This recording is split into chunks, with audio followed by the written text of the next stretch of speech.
মাসিকের কতদিন পরে সহবাস করলে সন্তান হয় জানতে হলে ভিডিওটি অবশ্যই দেখুন। নারীর গর্ভধারণের সম্ভাবনা মূলত তার মাসিক চক্রের উপর নির্ভর করে।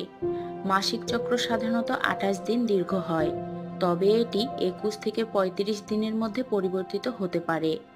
চক্রটি 4টি প্রধান পর্যায়ে বিভক্ত: 1 মাসিক পর্যায়, 2 ফলিকুলার পর্যায়, 3 ডিম্বফোটন পর্যায়, 4 লুটিয়াল পর্যায়।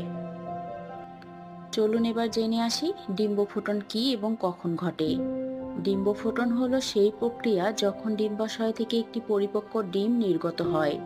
এটি সাধারণত 28 দিনের চক্রের ক্ষেত্রে 14তম দিনে ঘটে, তবে এটি ব্যক্তিভেদে পরিবর্তিত হতে পারে। ডিম্বফোটনের পর 12 থেকে 24 ঘন্টার মধ্যে ডিম নিষিক্ত হতে পারে। এর কিছু উর্বর সময়কাল রয়েছে।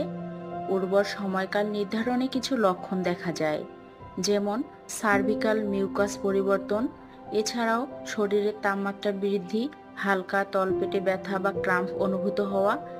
এবার জেনে আসি কোন সময় সহবাস করলে সন্তান ধারণের সম্ভাবনা সবচেয়ে বেশি থাকে। ডিম্বফোটনের 2 থেকে 3 দিন আগে থেকে এবং ডিম্বফোটনের দিন পর্যন্ত সহবাস করলে সন্তান ধারণের সম্ভাবনা সবচেয়ে বেশি থাকে। শুক্রাণু নারীর দেহে 3 থেকে 5 দিন পর্যন্ত জীবিত থাকতে পারে, যার ফলে ডিম্বফোটনের আগেও সহবাস করলে ও গর্ভধারণের সম্ভাবনা থাকে। মাসিক চক্রের দৈর্ঘ্য অনুযায়ী উর্বর দিন গণনার একটি সাধারণ নিয়ম হল 26 দিনের চক্রে 10 থেকে 14তম দিন, 28 দিনের চক্রে 12 থেকে 16তম দিন এবং 30 দিনের চক্রে 14 থেকে 18তম দিন। কেন কিছু ক্ষেত্রে সহবাসের পরেও গর্ভধারণ হয় না? গর্ভধারণ না হওয়ার পেছনে বিভিন্ন কারণ থাকতে পারে, যেমন অনিয়মিত মাসিক চক্র, ডিম্বফোটন না হওয়া, শুক্রাণুর গুণগত মানের সমস্যা, হরমোনজনিত সমস্যা, অতিরিক্ত মানসিক চাপ বা জীবনধারার কারণ। এক্ষেত্রে জীবনধারা ও খাদ্যাভ্যাসের পরিবর্তন দারুণ প্রভাব ফেলে। সুস্থ জীবনযাপন ও সঠিক পুষ্টি গর্ভধারণের সম্ভাবনা বাড়াতে পারে। এক্ষেত্রে ফলমূল, সবজি, স্বাস্থ্যকর চর্বি ও প্রোটিনযুক্ত খাদ্য গ্রহণ করা উচিত। অতিরিক্ত ধূমপান, মদ্যপান ও মানসিক চাপ গর্ভধারণের সম্ভাবনা কমাতে পারে। জানেন কি পুরুষের শুক্রাণুর ভূমিকা ও টিকে থাকার সময়কাল সম্পর্কে? নারীর প্রজননতন্ত্রে শুক্রাণু 3 থেকে 5 দিন পর্যন্ত বেঁচে থাকতে পারে।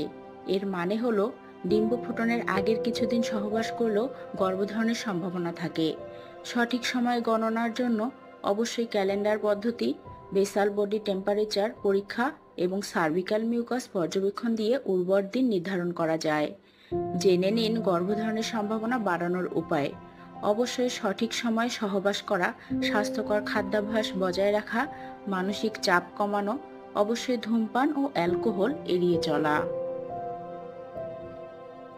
আমাদের মধ্যে কিছু ভুল ধারণা রয়েছে, যেমন মাসিকের পরপরই সহবাস করলে গর্ভধারণ হয় না। এটি ভুল ধারণা। নির্দিষ্ট ভঙ্গিতে সহবাস করলে গর্ভধারণের সম্ভাবনা অনেক বেশি। এই কথার কোনো বৈজ্ঞানিক প্রমাণ নেই। যদি নিয়মিত মাসিক না হলে বা দীর্ঘদিন চেষ্টা করেও গর্ভধারণ না হলে চিকিৎসকের পরামর্শ নেওয়া অত্যন্ত গুরুত্বপূর্ণ। একজন বিশেষজ্ঞ সঠিক পরীক্ষা ও চিকিৎসার মাধ্যমে সমস্যা চিহ্নিত করতে পারবেন। তবে দীর্ঘদিন চেষ্টা করেও গর্ভধারণ না হলে ধৈর্য নিয়ে চিকিৎসকের পরামর্শ অনুযায়ী চলার চেষ্টা করুন। সাথে থাকার জন্য অসংখ্য ধন্যবাদ।